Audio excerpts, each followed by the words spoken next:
My in-laws placed my parents at a back table near the kitchen. When I asked why, my mother-in-law said loudly, "We didn't want them embarrassing the important guests." My fiancé shrugged. I walked to the DJ booth and made an announcement. Then I did this. The next day their world collapsed because I knew something was wrong the second I saw where my parents were sitting. Our wedding reception was at the Grand Willow Ballroom in downtown Chicago. My fiancé Ethan had insisted his parents handle the seating chart because, as he put it, they had more experience hosting formal events. I let it go. That was my first mistake. When I walked into the reception hall after the ceremony, everyone was already seated. The front of the room was filled with white orchids, crystal centerpieces, and a long head table glowing under soft lights. Ethan's parents were at the center, surrounded by his father's business partners, a state senator, and two executives from the firm Ethan worked for. I scanned the room for my parents. They weren't at the family tables near the front. They weren't near the head table. They were in the back. Not just the back. A small round table pushed against the service doors near the kitchen entrance. Every time the door swung open, a server rushed out carrying trays. It was loud back there. Clanking dishes. Staff moving in and out. My dad was sitting straight in his suit like he always does at formal events. My mom kept smoothing the edge of the tablecloth like she does when she's uncomfortable. I walked over and asked if everything was okay. My dad smiled and said the food smelled great. That was when I noticed something else. The table only had 4 chairs. My parents, my younger brother Tyler, and an empty seat. No one else from my side of the family was nearby. My aunt and cousins were seated at another back table across the room, closer to the restroom hallway. It didn't feel accidental. I went looking for the seating chart display near the entrance. It was one of those decorative mirrors with names written in gold marker. I found my name at the head table. Ethan's entire extended family was up front. His college friends had the center tables. Even co-workers I had never met were closer to us than my own parents.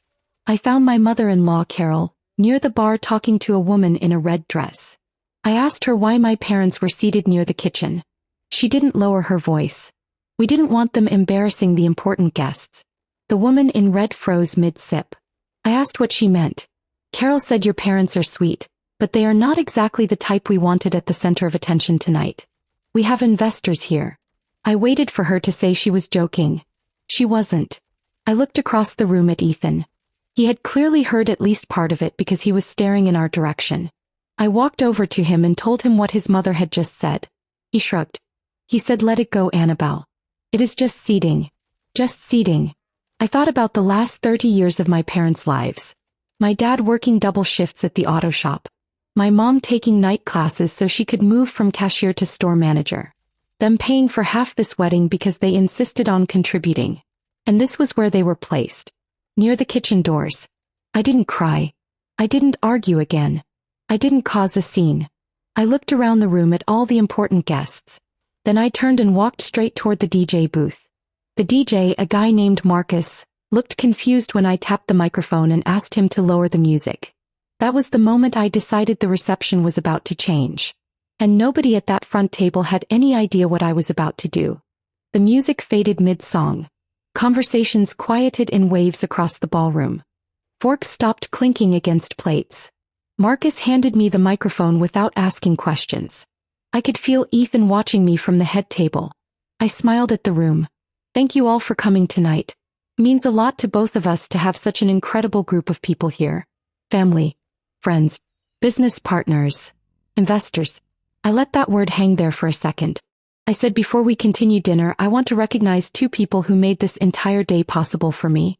I walked away from the DJ booth and started toward the back of the room. At first, people thought it was part of the program. Some even turned in their chairs to see where I was heading. I stopped beside the kitchen doors. My mom looked up at me like she thought I needed something. I said, "I want everyone to meet the 2 most important guests in this room. My parents, Daniel and Rosa Martinez." Some polite applause started. I didn't stop. I told the room my dad worked 16-hour days for most of my childhood so I could go to college without debt. I said my mom learned English by watching late-night news broadcasts so she could help me with homework. I said they taught me that respect is not something you earn with money but something you give freely. The applause grew louder. I pulled 2 empty chairs from a nearby in-use table and placed them at the end of my parents' table. I said, actually, I think they deserve a better view. Then I looked at the guests seated at one of the center tables, a group of Ethan's co-workers I barely knew.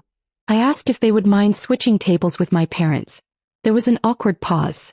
One of the co-workers, a guy named Brent, stood up immediately and said of course. He started gathering his drink and jacket. His wife followed without hesitation. Within a minute, that entire table relocated to the back. My parents tried to protest quietly, but I told them it was already done. Servers rushed to adjust place settings. Now my parents were seated in the middle of the room, directly in line with the head table. I thanked everyone for being flexible and said tonight is about celebrating love and the people who shape us. The music started again, but the energy had shifted. When I returned to the head table, Ethan leaned toward me and said, "You did not have to make it a spectacle." I said I did not, but someone did. Across from us, Carol's smile looked tight. Dinner continued, but I noticed something else. Several of the so-called important guests had started talking to my parents, laughing, shaking hands.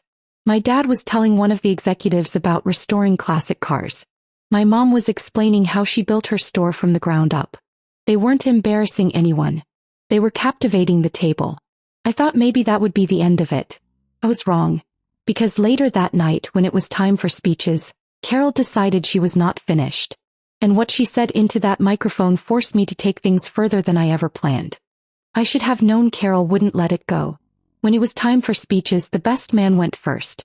Then my maid of honor. Both were harmless. Stories from college, awkward jokes, the usual wedding stuff. Then Carol stood up. She didn't wait to be invited. She just walked to the DJ booth and took the microphone from Marcus. She started by talking about how proud she was of Ethan. How hard he worked. How bright his future was. Then she said something that made the entire room go quiet. She said tonight is not just about love. It is about building alliances. Strong families joining together. I felt Ethan tense beside me. Carol continued. She said when you marry into a family, you also marry into their reputation. Their standing. Their influence. A few of the investors nodded politely. Then she laughed and said sometimes that adjustment can be educational. There were scattered chuckles. She looked directly at my parents' table. She said we all come from different backgrounds. Some of us from generations of leadership. Some from more humble beginnings. It was subtle enough that she could deny it later. But everyone understood. My mom stopped smiling. My dad folded his hands on the table. I waited for Ethan to stand up. To say something. To interrupt. He didn't. Carol ended her speech by saying she trusted Ethan to always make decisions that elevate our family. Elevate. The applause was polite but thinner than before. I leaned toward Ethan and asked if he was going to respond to that. He said you are reading too much into it. I looked around the room. Several guests were not clapping. The state senator looked uncomfortable.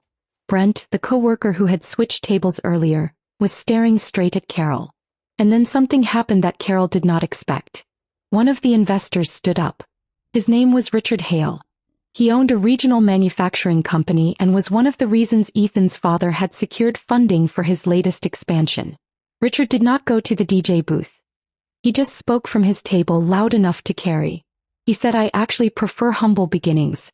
They tend to produce people who understand value." The room went silent.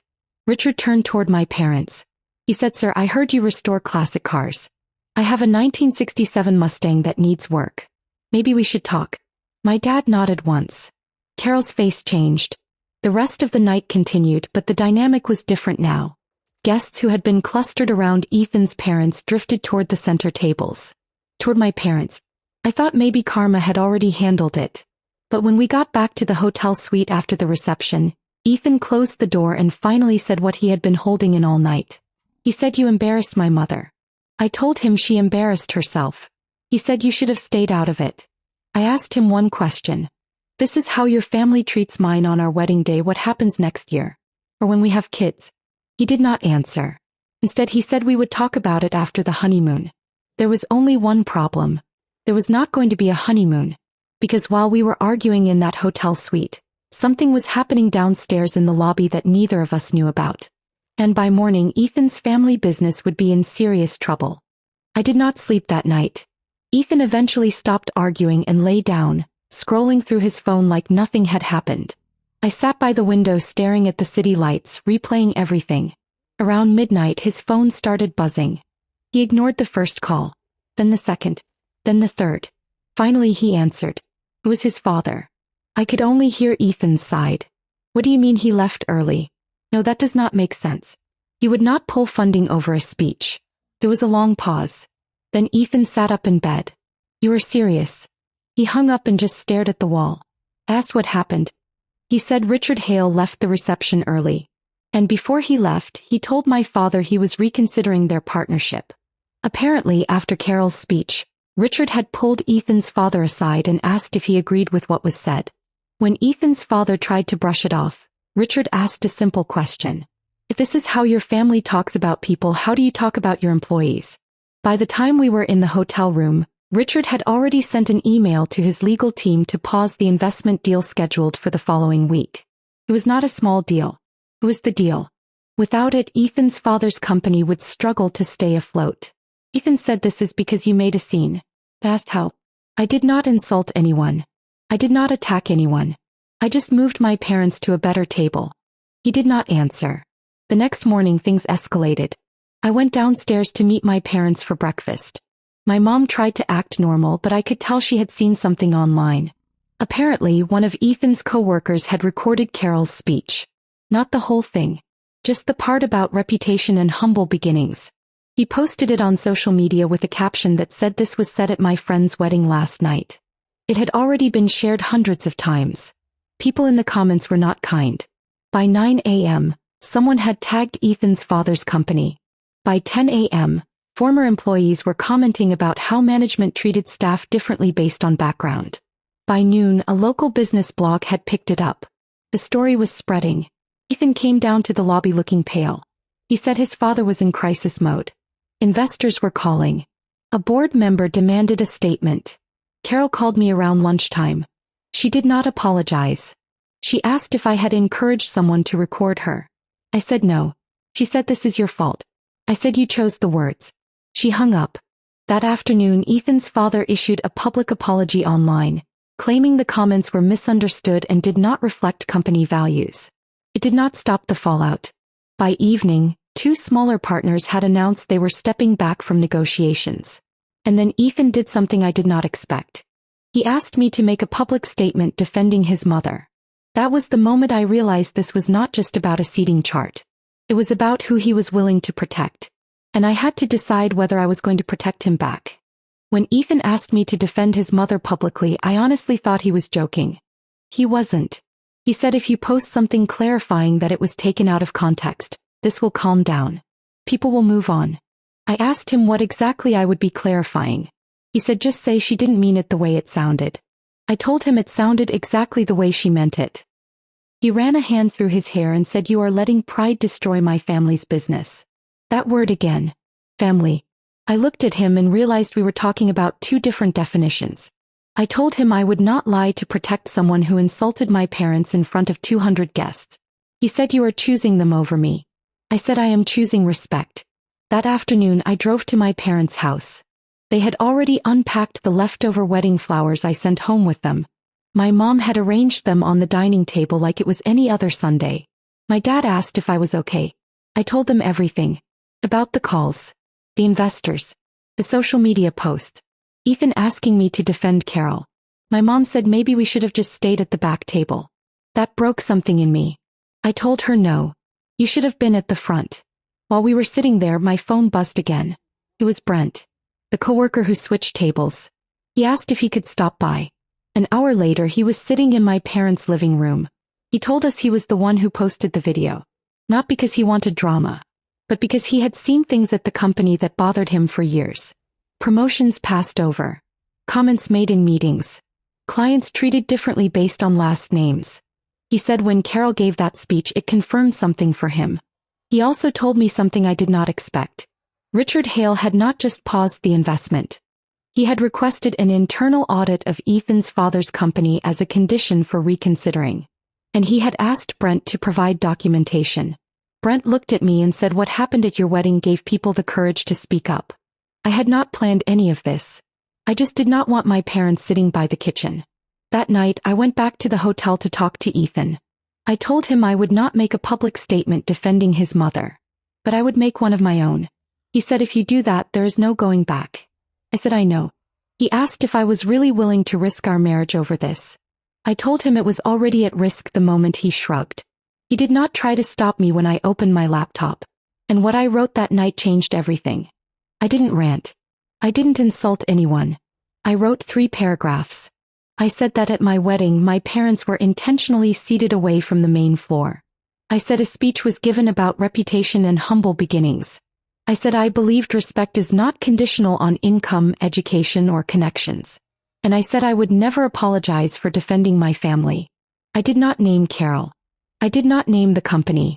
I posted it and closed my laptop. By morning it was everywhere.